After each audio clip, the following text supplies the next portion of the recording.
Hello friends, आप देख रहे हैं परूथी ट्यूटोरियल और मैं हूं आपका दोस्त सागर परूथी। आज हम सीखेंगे डबली रेनफोर्स्ड बीम कैसे डिज़ाइन करते हैं। तो डबली रेनफोर्स्ड बीम में हमारे पास सबसे पहले हमें ये पता होना चाहिए कि कौन सी बीम डबली रेनफोर्स्ड बीम कहलाती है। डबली रेनफोर्स्ड बीम वो बीम होती है जिसमें हमारे पास एक तरफ से हमारे पास टेंशन जोन में तो सरिया होता ही होता है, पर यहाँ पे कंप्रेशन जोन में भी सरिया डाला पड़ता है। तो यहाँ पर जो सरिया डालते हैं वहां से हमारा निकलता है area of steel in tension and ASC is area of steel in concrete. अब हमारे पास जब यहाँ पर आपने रेनफोर्समेंट डाला तो उसकी वजह से हमारे पास modular ratio of compression zone of concrete MC यहाँ पे इंट्रोड्यूस होता है। अब ये एमसी जो इंट्रोड्यूस हुआ और जो एम है जो मॉड्यूलर रेशियो, उसमें क्या रिलेशन होता है? उसमें ये रिलेशन होता है कि मॉड्यूलर रेशियो इसका 1.5 टाइम्स जो होता है वो मेरा कंप्रेशन जोन में मॉड्यूलर रेशियो होता है। अब यहाँ पर जो टेंसाइल फोर्स है वो दो बार होगी, एक एएसटी की वजह से, एक एएससी की वजह से। और कंप्रेशन फोर्स दो बार होंगी, वो कौन कौन सी होंगी? एक जो कि हमारे पास इस मटेरियल कंक्रीट मटेरियल है उसकी वजह से तो C1 है, जो कि हमारे पास Na/3 Cg हमारे पास वहां पे लाई करेगा। और एक C2 होगा जो कि हमारे पास यहाँ पर स्टील डाला है आपने, जहां पे आपने क्या डाला है? स्टील डाला है, उसकी वजह से जो यहाँ पे फोर्स आई। तो किसी भी क्वेश्चन में डबली रेनफोर्स्ड बीम के सबसे पहला हमारा स्टेप रहेगा गिवन डेटा को नोट डाउन करना। गिवन डेटा में आपके पास विड्थ गिवन होगी, आपके पास इफेक्टिव डेप्थ गिवन होगी, area of steel in tension, area of steel in compression and grade of the steel given होगा हमारे पास कि वो ग्रेड कौन सा दिया हुआ है।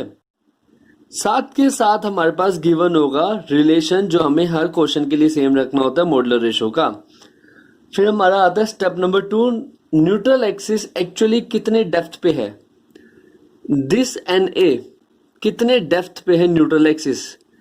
तो ये निकालने के लिए हम क्या करेंगे? इसको निकालने के लिए हमें कुछ नहीं करना, हमें यहाँ पर पहले की तरह क्या करना है? यहाँ पे हमें मूवमेंट जो है एरिया की उसको कंपेयर करना है।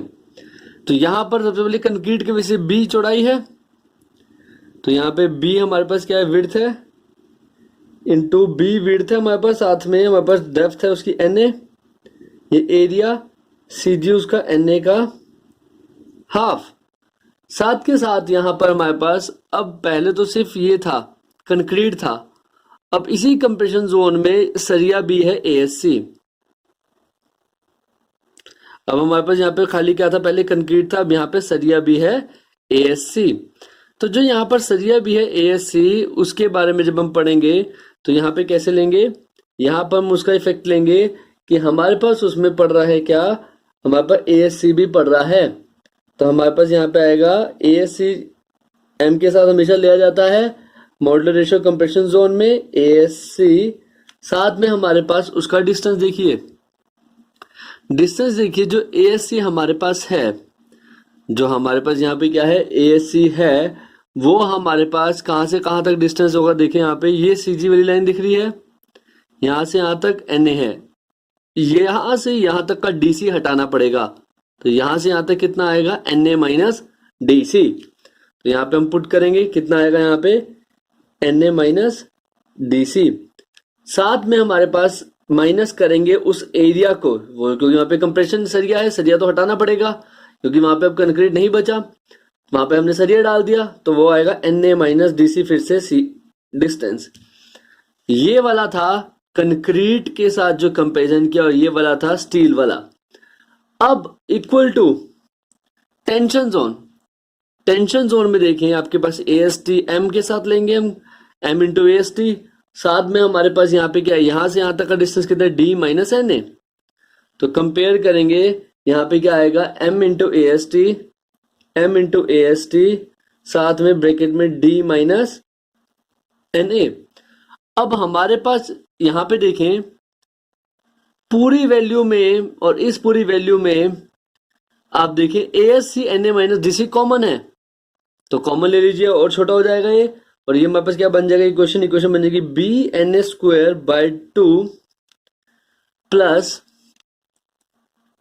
प्लस 1.5 m-1, ये अंदर बचेगा। अगर मैं कॉमन क्या लेता हूं, अगर मैं कॉमन लेता हूं ASC Na DC equal to में हमारे पास है MAST D-Na।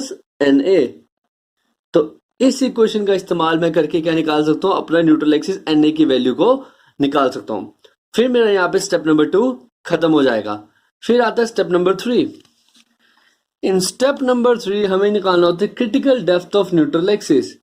Critical depth of neutral axis निकालने के लिए हमारे पास जैसे सिंगली रेनफोर्स बीम होती है वैसे ही डब्ली में हम निकालते हैं ये वाला स्टेप।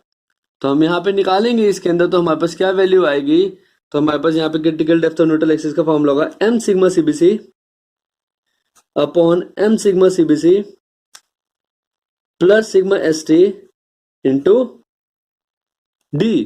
तो यहां से हमने जैसे हमने निकाला था किसमें, जैसे हमने निकाला था actual depth of neutral axis पहले, और अब क्रिटिकल अब कैसे निकाला, जैसे सिंगली रेनफोर्स में हमने निकाला था। तो अब हमारे पास यहाँ पे करने के बाद हमारा स्टेप नंबर 3 खत्म हो जाता है। मेरा यहाँ पे क्या आ जाता है, स्टेप नंबर 3 में critical depth of neutral axis. फिर स्टेप नंबर 4 कंपैरिजन।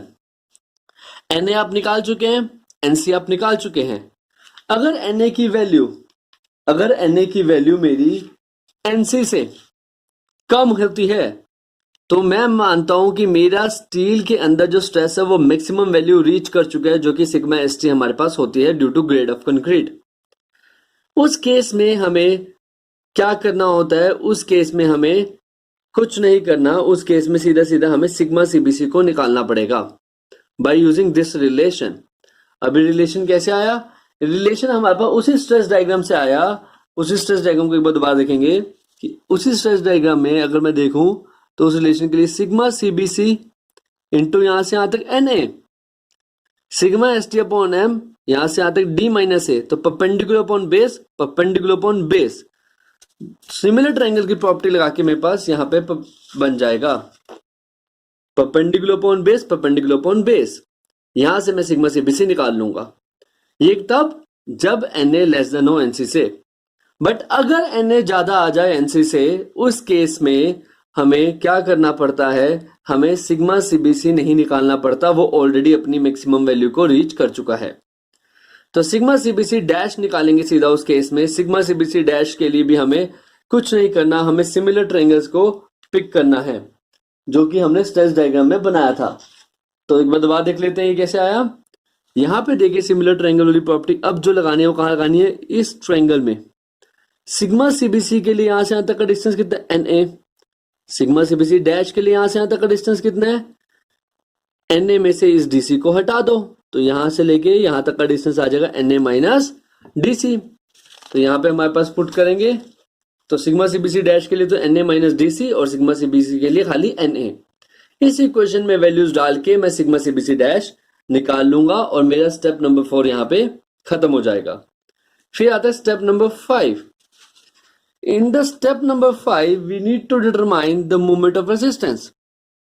अब moment of resistance कैसे निकालेंगे, moment of resistance निकालने के लिए हमारे पास इस फॉर्मूले का इस्तेमाल करेंगे। कैसे समझेंगे, सबसे पहले तो स्ट्रेस डायग्राम में एरिया जो कि है और उसका CG। एरिया जो हमारे पास यहाँ पे बात कर रहे हैं वो किसकी बात कर रहे हैं, एरिया की। हमारे पास एरिया की बात कर रहे हैं। देखें इसमें एरिया निकालेंगे तो एरिया कैसे निकालेंगे, इसमें B इंटू Na, ये ट्रायंगल बन रहा है ना हमारे पास, तो इसमें ट्रायंगल में क्या लगा सकते हैं हम, half into base into height लगा सकते हैं, half into base into height, half into Na into sigma CBC लगा सकते हैं। साथ के साथ B भी आएगा और हमें चाहिए CG का डिस्टेंस। तो ध्यान से समझेंगे, CG का डिस्टेंस जो होता है वो हमारे पास कहां से कहां तक लाई करता है, हमारे पास Na/3 तक लाई करता है C1। तो यहां से यहां तक का डिस्टेंस कितना होगा, इस C1 का यहां से यहां तक अगर मैं डिस्टेंस चाहता हूं यहां से यहां तक, तो मेरा कितना आएगा D - Na/3। पूरे D में से यहां से यहां तक Na/3 हटा दो तो D - Na/3 आ जाएगा। तो D - Na/3 यहां पे पुट करेंगे। अब हमारा C-1 जो हमारे पास ASC की वजह से इफेक्ट आता है, और ये कहाँ पे लाई कर रहा है, ये हमारे पास हमें ऑलरेडी पता है कि D में से DC को हटा दो। देखें यहाँ पे हमें जाना है यहाँ तक, हमें जाना है यहाँ तक, पूरे D में से इस DC को हटा दो, क्योंकि यहाँ से लेके यहाँ तक तो D है, और DC हटा दो तो यहाँ से लेके यहाँ तक का डिस्टेंस आ जाएगा। फिर हमारे पास निकल जाएगी यहाँ पे वैल्यू मोमेंट ऑफ रेसिस्टेंस की। बस ये बात ध्यान रखनी कि MC यहाँ पे लिखा है वो वैल्यू क्या है, 1.5 ऑफ M।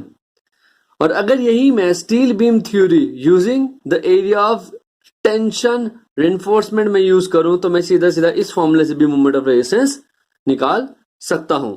तो कोई सा भी क्वेश्चन आ जाए मोमेंट ऑफ रेजिस्टेंस को, उसमें इन्हीं 5 स्टेप्स का इस्तेमाल करना है। अब हमारे पास एक गिवन प्रॉब्लम है, इस प्रॉब्लम से में हम मोमेंट ऑफ रेजिस्टेंस निकालेंगे। एक बीम दिया हुआ है जिसके अंदर विड्थ दी हुई है 300 mm की। तो सबसे पहले गिवन डेटा स्टेप नंबर 1 रहेगा, साथ साथ लिखते रहेंगे। विड्थ दी हुई है 300 mm की, हमारे पास 560 mm की डीप रेनफोर्समेंट हमारे पास दिया हुआ है 4 बार्स ऑफ 25 mm डायमीटर। मतलब हमारे पास सीधा सीधा क्या दिया हुआ है इस क्वेश्चन के अंदर, बी के साथ साथ विड्थ के साथ साथ हमारे पास सीधा सीधा इसमें दी हुई है इफेक्टिव डेप्थ। नहीं, एक्चुअली यहाँ पे मेंशन ही नहीं है कि इफेक्टिव है, तो डीप बोला मतलब बीम का साइज बोला, मतलब हमारे पास यहाँ पे ओवरऑल डेप्थ दी हुई है। कितनी दी हुई है overall depth, that is 560 mm। अब ओवरऑल डेप्थ 560 mm उसने बोला हुआ है, तो अब हम क्या करेंगे, जब ओवरऑल डेप्थ उसने क्या बोला 560 mm बोला, तो हमारे पास ध्यान से समझेंगे उसने ये चीज भी बोली हुई है कि हमारे पास इसके अंदर ध्यान से समझे कि जो हमारे पास कवर है to the centre of both reinforcement वो 40 mm का है। मतलब ध्यान से समझे डायग्राम में, अगर ये डायग्राम है तो इसके अंदर यहां से लेके यहां तक भी 40 है, और यहां से लेके यहां तक भी 40 है, और हमें चाहिए क्या, इफेक्टिव डेप्थ। जो इफेक्टिव डेप्थ होगी वो हमारे पास कैसे निकल जाएगी, हमारे पास वो इफेक्टिव डेप्थ बड़े आराम से निकल जाएगी, जो कि वैल्यू कितनी होगी, यहां से यहां तक चाहिए तो ये 40 हटाना पड़ेगा। तो इफेक्टिव डेप्थ जो हमारे पास होगी, इफेक्टिव डेप्थ वो होगी 560 माइनस 40, जो कि कितना होता है 520 mm। अब हमारे पास उसके साथ साथ यहाँ पे ये मेंशन है, स्टील में जो टेंशन जोन में 4 सरिये हैं 25 mm के, और कंप्रेशन जोन में 4 सरिये हैं 12 mm के। तो वहां से हम एरिया ऑफ स्टील निकाल लेंगे। एरिया ऑफ स्टील आएगा, 4 सरिये हैं 4 इंटू π/4 कितने mm के, दैट इज 25 mm के। तो इसको सॉल्व करेंगे तो एरिया ऑफ स्टील हमारे पास निकल जाएगा सॉल्व करने के बाद, दैट इज 1963.5 mm स्क्वायर।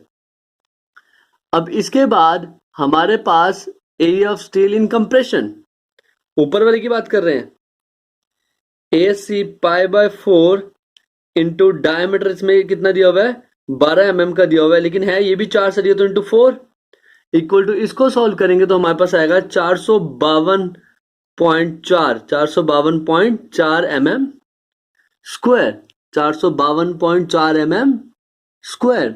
तो अब हमारे पास यहाँ पे निकल चुका है कितना स्टील में सरिया है उसका एरिया, कितना कंप्रेशन जोन में सरिया है उसका एरिया। साथ के साथ हम इसमें क्या कर सकते हैं, हमारे पास यहाँ पे ये भी मेंशन है, हमारे पास क्वेश्चन के अंदर ग्रेड ऑफ कंक्रीट भी मेंशन है। उस ग्रेड की मदद से मैं निकाल सकता हूं मेरे पास कितनी वैल्यू है M की। तो ग्रेड कितने गिवन है यहाँ पे, M20। ग्रेड कितना है M20। तो देखेंगे M20 मेंशन है। M20 में मैं IS 456-2000 यूज करूंगा और सिग्मा CBC की वैल्यू नोट करूंगा, कितनी होती है 7 न्यूटन पर mm स्क्वायर। अब यहाँ पे हमारे पास वैल्यू कितनी है 7 न्यूटन पर mm स्क्वायर। तो जब 7 न्यूटन पर mm स्क्वायर वैल्यू है सिग्मा CBC की, वहां से m की वैल्यू कितनी होगी 280/3 सिग्मा CBC फॉर्मूला होता है, तो 280/3 इंटू 7, तो यहाँ पे आएगी 13.3 मेरा m निकल गया। अब मेरा m निकल गया तो मैं क्या करूंगा, m निकालने के बाद यहां पर जो MC होता है पहले वही निकाल लेते हैं। स्टेप नंबर 2 में MC की वैल्यू कितनी होती है 1.5 times of m, 1.5 into M, M कितना मॉडुलर रेशियो हमारे पास, मॉडुलर रेशियो हमारे पास है 13.33, 13.33 यहाँ पे हमारे पास आएगा 13.33। तो इसको सॉल्व करेंगे तो हमारे पास यहाँ पे मॉडुलर रेशियो की वैल्यू निकल जाएगी अप्रोक्सीमेट 20, अप्रोक्सीमेट कितनी आ जाएगी 20। अब स्टेप नंबर 2 जो था ये हम रिलेशन ऑलरेडी निकाल चुके हैं अभी पीछे प्रोसीजर में, हम इसके अंदर वैल्यूज को पुट करेंगे और actual depth of neutral axis निकालेंगे। बी की वैल्यू विड्थ हमारे पास कितनी गिवन है, 300 गिवन है, पुट कर देंगे। विड्थ की वैल्यू हमारे पास है 300 into NA square upon 2 plus bracket में 20 माइनस 1 ASC, ASC की वैल्यू 452.4, NA माइनस DC की वैल्यू 40 है हमारे पास।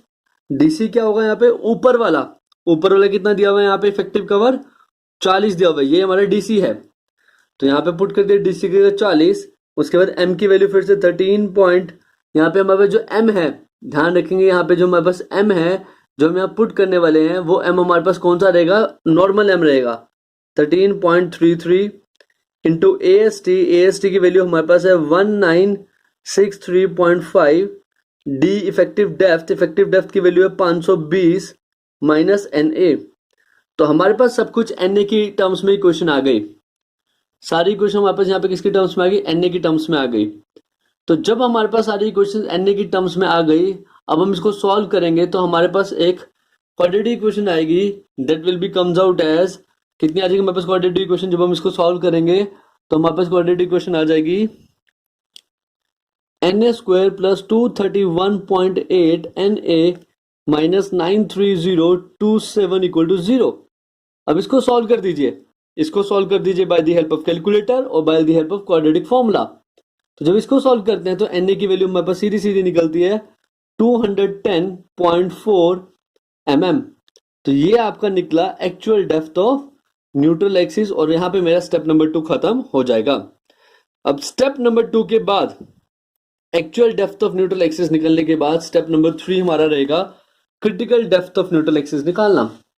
तो critical depth of neutral axis में हम वैल्यू पुट कर देंगे। M की वैल्यू हमारे पास कितनी है, M की वैल्यू है 13.33, पुट कर देंगे यहाँ पे 13.33 इंटू सिग्मा CBC की वैल्यू हमारे पास 7 है upon 13.33 into 7 plus sigma ST। Sigma ST की वैल्यू हमारे पास कितनी है 230, अभी कहाँ से आई, सिग्मा ST की वैल्यू FE 415 क्वेश्चन में दिया होगा या फिर HYSD ग्रेड अगर दिया हुआ है स्टील का, तो हमें लेना है IS 456 2000 बुक लेनी है, और ये पेज नंबर 82 से हमें वैल्यू मिल जाएगी। तो सिग्मा ST की वैल्यू 230 यहाँ पे डालेंगे इंटू इफेक्टिव डेप्थ की वैल्यू 520। सारी वैल्यूज को पुट करने के बाद हमारे पास NC की आंसर निकल जाएगा। तो सारी वैल्यू पुट करने के बाद हमारे पास जो क्रिटिकल डेप्थ की वैल्यू आएगी वो that will be comes out as 150.1 mm। तो हमारे पास ये NC की वैल्यू निकल चुकी है और NA की वैल्यू मैं ऑलरेडी निकाल चुका हूं। NA की वैल्यू निकल चुकी है, NC की वैल्यू निकल चुकी है। अब कंपैरिजन होगा तो मैं देख रहा हूं कि मेरे पास NA की वैल्यू कितनी है। अगर मैं देखूं तो NA की वैल्यू एक बार देखेंगे फिर से, NA की वैल्यू हमारे पास है 210.4 mm, NA की वैल्यू है 210.4 mm, और NC की वैल्यू मैं कितनी निकाल चुका हूं, NC की वैल्यू निकाल चुका हूं 150.1 mm। तो दोनों में से ज्यादा वैल्यू कौन सी है, NA की वैल्यू। तो यहां से हमें कंपैरिजन से क्या पता चला, NA is greater than NC। जब NA मेरा ग्रेटर देन NC होता है तो उस केस में मेरे पास क्या होता है, जो कंक्रीट के अंदर स्ट्रेस होती है वो मैक्सिमम रीच कर चुकी होती है। तो कंक्रीट के अंदर स्ट्रेस मैक्सिमम है, तो मतलब सिग्मा CBC रीच कहां तक कर चुका होगा, मैक्सिमम वैल्यू कितनी रीच कर चुका है, जो हमारे पास क्वेश्चन में मटेरियल की है 7 न्यूटन पर mm square. Reach maximum what, reach maximum stress in concrete, अब मेरा सिग्मा CBC निकल चुका है। सिग्मा CBC निकालने के बाद हम सिग्मा CBC डैश निकालेंगे। तो उसके लिए कुछ नहीं करना, आप इस डायग्राम को देखें। सिग्मा CBC परपेंडिकुलर और बेस कितना NA, तो सिग्मा सीबीसी परपेंडिकुलर बेस कितना है, N A, equal to sigma CBC dash. अगर मेरा सिग्मा सीबीसी डैश परपेंडिकुलर लूं तो यहां से यहां तक बेस कितना है, एन ए में से डीसी को घटाना पड़ेगा। तो सिग्मा सीबीसी डैश अगर मैं लूंगा तो क्या होगा, एन ए में से डीसी को घटाना पड़ेगा। अब इसके अंदर वैल्यूज को पुट कर दूंगा और मेरा सिग्मा सीबीसी डैश निकल जाएगा। सिग्मा सीबीसी की वैल्यू कितनी है, मेरे पास सिग्मा सीबीसी की वैल्यू है 7 अपॉन एन ए की वैल्यू मैं कितनी निकाल चुका हूं, एन ए की वैल्यू निकाल चुका हूं 210.4 equal to sigma CBC dash निकालना है 210.4 माइनस डीसी की वैल्यू 40। डीसी क्या होगा, ये इफेक्टिव कवर जो कंक्रीट के अंदर स्टील ऊपर वाले जोन में, अपर जोन में, उसके लिए ओके। एएससी के लिए जो कवर है वो 40 mm है। वैसे इस क्वेश्चन में दोनों के लिए 40 ही दिया हुआ है। तो यहां पर सॉल्व करेंगे इसको, तो हमारे पास यहां पे सॉल्व करने के बाद जो वैल्यू निकलेगी, किसकी निकलेगी, सिग्मा सीबीसी डैश की। सिग्मा सीबीसी डैश की वैल्यू निकलेगी। वो कितनी वैल्यू आएगी सॉल्व करने के बाद, वो हमारे पास वैल्यू आ जाएगी सॉल्व करने के बाद, दैट इज 5.66 न्यूटन पर mm स्क्वायर। तो यहां पे मेरे पास सिग्मा सीबीसी डैश की वैल्यू निकल जाएगी। अब स्टेप नंबर 4 खत्म हो जाएगा। फिर हमारे पास आता है स्टेप नंबर 5। इस स्टेप नंबर 5 में सीधा सीधा क्या है, मूवमेंट ऑफ रेजिस्टेंस को निकालो। बहुत आसान है, घबराना नहीं है, मूवमेंट ऑफ रेजिस्टेंस। अब स्टेप नंबर 5 में मूवमेंट ऑफ रेजिस्टेंस को निकालने के लिए हमारे पास ये इक्वेशन ऑलरेडी डिराइव कर चुके हैं प्रोसीजर के अंदर। अब इसके अंदर वैल्यूज डालेंगे, खाली सीधा सीधा वैल्यूज डालेंगे। बी की वैल्यू डालेंगे, कितनी है बी की वैल्यू हमारे पास, that will be equals to, B की वैल्यू हमारे पास है 300 इस क्वेश्चन के अंदर। एन की वैल्यू मैंने निकाली 210.4 इंटू सिग्मा सीबीसी की वैल्यू 7/2, हमारे पास इफेक्टिव डेप्थ की value 520 minus 210.4 upon 3 plus MC की वैल्यू हमारे पास यहाँ पे कितनी निकाली थी हमने, 1.5 एम करके 20 निकाली थी, -1 एएससी की वैल्यू हमने 452.4 निकाली है गिवन में, इंटू सिग्मा सीबीसी डैश की वैल्यू अभी अभी निकाली है 5.66, ब्रैकेट में डी माइनस डीसी मतलब 520 माइनस 40। तो यहां पे हमारे पास सारी वैल्यूज डी माइनस डीसी की डालने के बाद इसको सॉल्व करेंगे और हमारे पास मूवमेंट ऑफ रेजिस्टेंस की सीधी सीधी वैल्यू सॉल्व करने के बाद आ जाएगी, which comes out as 122.77 into 10⁻⁶ newton mm, या जिसे हम बोल सकते हैं 122.77 किलो न्यूटन मीटर। तो ये मेरा यहां से इस क्वेश्चन में मूवमेंट ऑफ रेजिस्टेंस निकला। अब मूवमेंट ऑफ रेजिस्टेंस के लिए एक बार दोबारा बताता हूं कैसे बना फॉर्मूला। यहां पे देखें, बी विड्थ है, यहां से यहां तक का एन ए, अगर मैं half into base into height लगाऊं तो half into base N A into sigma CBC height into उसकी वॉल्यूम के लिए यहां पे हमारे पास यहाँ विड्थ बी ली, ये एरिया निकला, साथ में ये डिस्टेंस, मोमेंट एरिया तो हमने पहले भी निकाला था ये। अब हमारे पास क्या लेना है साथ में, डिस्टेंस। डिस्टेंस जो लेंगे वो इस C1 का यहां से यहां तक कितना है, d minus N A by 3। Distance जो हम लेंगे C1 का यहां से यहां तक कितना है, d minus N A by 3 plus AC वाला जो हमारे पास इफेक्ट है वो हमारे पास MC माइनस 1। यहाँ पे MC किसकी वजह से, मॉडुलर रेशियो जो इस सरिये की वजह से है, उसमें से इस सरिये का जो गैप था उसको भी माइनस करेंगे। सिग्मा सीबीसी डैश हमारे पास यहाँ पे जो उसकी स्ट्रेस है कॉरस्पॉन्डिंग, और यहां से लेके यहां तक की डेप्थ निकालने के लिए पूरी डेप्थ में से डीसी को घटा दो तो C2 से लेके यहां तक की डेप्थ निकल जाएगी जो कि मैंने यहाँ पे लिखी। तो ऐसे ये फॉर्मूला बनता है। अब इस क्वेश्चन के अंदर हमारे पास डबली रीइंफोर्स्ड रेक्टेंगुलर बीम गिवन है जिसकी विड्थ बी है, इफेक्टिव डेप्थ डी है, और जो टेंसाइल रेनफोर्समेंट है वो 1.2% है। ध्यान से समझेंगे, टेंसाइल रेनफोर्समेंट 1.2% है, कंप्रेशन रेनफोर्समेंट इज ऑल्सो 1.25। तो हमारे पास यहाँ पे जो टेंसाइल रेनफोर्समेंट AST है वो हमारे पास 1.2% है। परसेंट ही किसका होगा, ये हमारे पास हमेशा ध्यान रखना है, जो परसेंट होता है वो हमारे पास यहाँ पे इफेक्टिव एरिया का होता है। इफेक्टिव एरिया का मतलब यहाँ पे ये क्या होगा, that will be equal to, effective area मतलब B इंटू डी। तो इफेक्टिव एरिया का मतलब यहाँ पे क्या है, हमारे पास यहाँ पर अगर मैं इसको ओपन अप कर दूं तो मैं इसे बोल सकता हूँ 1.2/100 बी इंटू डी, ये मेरा AST है। और हमारे पास उसने ये भी बोला कि यहाँ पे कंप्रेसिव भी 1.2% है।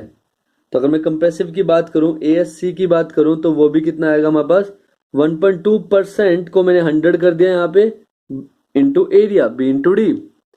और हमारे पास यहाँ पे क्या मेंशन है कि हमारे पास जो कंप्रेसिव रिइंफोर्समेंट है वो हमारे पास 0.1 टाइम्स ऑफ डी है। मतलब हमारे पास जो डी, हमारे पास इसका मतलब क्या है, ये जो DC की वैल्यू है, this DC will be equal to 0.1 times of D, this D, मतलब this DC is equal to हमारे पास क्या है 0.1 times of this complete effective depth का 0.1 टाइम्स। यहाँ पे डी का मतलब, यहाँ पे क्या है, इस डी का मतलब है इफेक्टिव डेप्थ। तो हमारे पास इफेक्टिव डेप्थ क्या होती है आपको फिर भी बता देता हूँ दोबारा से, कि बीम के टॉप से लेके टेंशन जोन के रेनफोर्समेंट के सेंटर तक। और हमारे पास यहाँ पे एम की वैल्यू गिवन है 19, एम की वैल्यू गिवन है 19। आपके पास सिग्मा CBC की वैल्यू वैसे गिवन है क्वेश्चन के अंदर 5 न्यूटन पर mm स्क्वायर, और सिग्मा ST की वैल्यू गिवन है 140 न्यूटन पर mm स्क्वायर। अब हमारे पास इसमें मेंशन है स्टील बीम थ्योरी का इस्तेमाल करें और मोमेंट ऑफ रेजिस्टेंस निकालें। तो स्टेप नंबर 1 तो गिवन डेटा वो हमने लिख लिया। Step number 2 actual depth of neutral axis. Actual depth of neutral axis निकालने के लिए हमारे पास यहाँ पे ये इक्वेशन हमने पहले भी डिराइव करी है। अब इसी के अंदर सिर्फ वैल्यू डालनी है, वैल्यू पुट करेंगे इसके अंदर हमारे पास, तो हमारे पास सारा आंसर निकल जाएगा। तो पुट करते हैं हमारे पास वैल्यू, यहाँ पर बी की वैल्यू हमें पता नहीं है तो बी का बी लिखे रहेंगे। तो हमारे पास यहाँ पे क्या वैल्यू आएगी, बी का बी आएगा इंटू NA की जगह पे हम NA ही पुट करेंगे, NA square upon 2 plus MC। MC हमारा क्या था 1.5 टाइम्स ऑफ M, क्योंकि M कितना 19 है। तो MC की जगह हम क्या लिख सकता हूँ 1.5 टाइम्स ऑफ M होता है ना, M की value 19 given in the question, -1 ASC कितना है 1.2% of area B into D, फिर NA माइनस DC, यहाँ पे NA माइनस DC की बात कर रहे हैं, NA का NA, DC कितनी गिवन है 0.1 times of effective depth, that is given in the question 0.1 times of effective depth equal to M की वैल्यू फिर से हमारे पास कितनी गिवन है 19, AST की value 1.2% of area B into D, and D minus NA, D का D लिखेंगे और NA का NA लिखेंगे।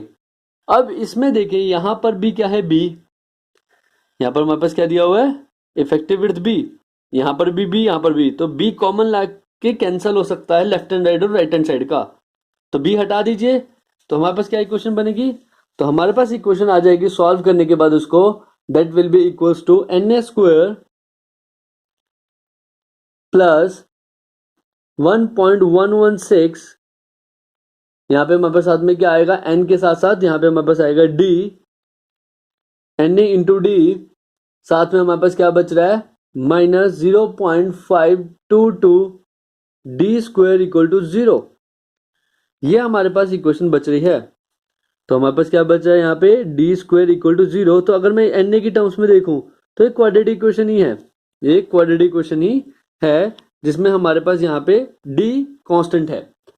तो हमारे पास यहाँ पे जब मैं इसको सॉल्व कर लेता हूँ बाय क्वाड्रेटिक फॉर्मूला, तो NA इक्वल टू क्या आएगा, that will be equal to 0.355 of times of D, this is NA।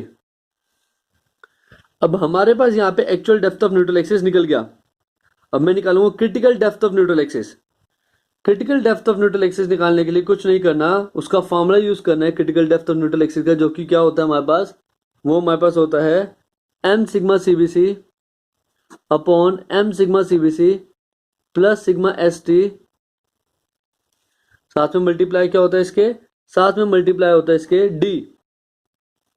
Value put कर देंगे, NC is equal to M की वैल्यू डाल देंगे, M की वैल्यू कितनी है 19 into 5 upon 19 into 5 plus sigma ST की वैल्यू क्वेश्चन में दी है 140, हमें D नहीं पता तो D का D लिख देंगे। तो NC की वैल्यू यहाँ पे सॉल्व करने के बाद हमारे पास कितनी आ जाएगी एनसी की वैल्यू सॉल्व करने के बाद आ जाएगी हमारे पास 0.404 times of D, 0.404 times of D. अब मैं करूंगा कंपेयर एनसी को और एनए को, तो ऑटोमेटिकली दिख रहा है एनसी बड़ा है एनए से। तो अगर मेरा एनसी बड़ा होता है एनए से, मतलब मेरा critical depth of neutral axis ज्यादा है किससे, actual depth of neutral axis से, तो अपनी tensile stress maximum value reach कर चुका होता है जो कि 140 न्यूटन पर एमएम स्क्वायर है। तो उस केस में सिग्मा सीबीसी हमें इस रिलेशन से निकालना पड़ता है। तो सिग्मा सीबीसी निकालने के लिए sigma CBC upon N A, यहाँ पे एन ए हमारे पास जो वैल्यू लिखनी है वो हमारे पास एन ए हमारे पास जो यहाँ पे मैंने निकाला है वो पुट करनी है 0.355 times of D, 0.355 times of D equal to sigma S T की वैल्यू मैक्सिमम रीच कर चुका है 140 अपॉन एम की वैल्यू है 19 अपॉन ये डिवाइड है हमारे पास डी माइनस एन ए की वैल्यू 0.355 टाइम्स ऑफ डी। तो इसको सॉल्व करेंगे तो यहाँ पे भी डी हमारे पास कैंसल आउट हो जाएगा, और इसको सॉल्व करने के बाद हमारे पास सिग्मा सीबीसी की वैल्यू आ जाएगी, that will be comes out as, जब मैं इसको सॉल्व कर दूंगा तो हमारे पास वैल्यू आ जाएगी 4.06 न्यूटन पर एमएम स्क्वायर। तो सिर्फ इतनी वैल्यू वो रीच कर पाएगा जब टेंसाइल स्ट्रेस मैक्सिमम कर चुका होगा। फिर हमें निकालना है sigma CBC dash by this relation, जैसे भी पीछे निकाला था। हमारे पास क्या गया, सिग्मा सीबीसी डैश निकालने के लिए हमारे पास परपेंडिकुलर अपॉन बेस को कंपेयर करना पड़ता है। तो हमारे पास इसमें सिग्मा सीबीसी डैश निकालने के लिए यहाँ पे वैल्यूज को डालेंगे। सिग्मा सीबीसी डैश की जगह सिग्मा सीबीसी डैश हमें निकालना है upon N A. N A की जगह पे हमारे पास यहाँ पे अभी भी मैंने निकाला था, कितना आया था N A 0.355 times of D and D C 0.1 times of D equal to sigma CBC की वैल्यू 4.06 आई अपॉन एन ए की वैल्यू फिर से 0.355 टाइम्स ऑफ डी। तो यहां से सिग्मा सीबीसी डैश की वैल्यू निकल जाएगी सॉल्व करके। तो जब मैं इसको सॉल्व करता हूं तो मेरा सिग्मा सीबीसी डैश की सीधी सीधी वैल्यू आती है 2.91 न्यूटन पर एमएम स्क्वायर। तो यहां से मेरा सिग्मा सीबीसी डैश निकल गया। अब सिग्मा सीबीसी डैश निकल चुका है, सिग्मा सीबीसी भी निकल चुका है, और सिग्मा एसटी मैक्सिमम 140 रीच कर चुका है। तो हमारा ये स्टेप यहाँ पे खत्म हो जाता है। फिर हमारे पास आता है step number 5, movement of resistance. ये फॉर्मूला है स्टील बीम थ्योरी का मूवमेंट ऑफ रेसिस्टेंस का। तो इसमें हम वैल्यू डालेंगे, एएसटी की वैल्यू डालेंगे। एएसटी की वैल्यू कितनी है, दैट इज 1.2% दिया हुआ है, तो 1.200 B into D into sigma ST की वैल्यू हमारे पास 140 मैक्सिमम रीच कर चुकी है, इंटू इफेक्टिव डेप्थ की वैल्यू हमारे पास जो यहाँ पे रहेगी वो हम यहाँ पे पुट करेंगे। तो यहाँ पे हमारे पास जो इफेक्टिव डेप्थ का वो क्वेश्चन में नहीं दिया हुआ था, तो हम उसको शुरू से डी पुट करके चल रहे थे। तो यहाँ पर भी हम उसको क्या पुट करेंगे, डी पुट करेंगे, और डीसी की वैल्यू वो हमारे पास शुरू में दी हुई है 0.1 टाइम्स ऑफ डी। इसको सॉल्व करूंगा और मेरे पास आंसर जो आएगा मोमेंट ऑफ रेजिस्टेंस का वो कितना आ जाएगा, मोमेंट ऑफ रेजिस्टेंस का वो आएगा 1.512 B D square newton mm. तो यहाँ पे हमारे पास कितना आंसर आएगा मोमेंट ऑफ रेजिस्टेंस का 1.512 बी डी स्क्वायर, क्योंकि यहाँ पे एक डी है और एक अंदर डी बचेगा, मल्टीप्लाई के डी का स्क्वायर हो जाएगा। ऐसे हमारे पास मोमेंट ऑफ रेजिस्टेंस निकल जाएगा। तो कोई सा भी क्वेश्चन आ जाए उसमें आप मोमेंट ऑफ रेजिस्टेंस हम ऐसे स्टील बीम थ्योरी पूछे तो ये फॉर्मूला लगा के सॉल्व कर सकते हैं। Thank you so much for watching. आप इसको लाइक एंड सब्सक्राइब जरूर करिए चैनल को, ताकि आपको और अपडेट्स और वीडियोस मिलते रहें। Thank you so much.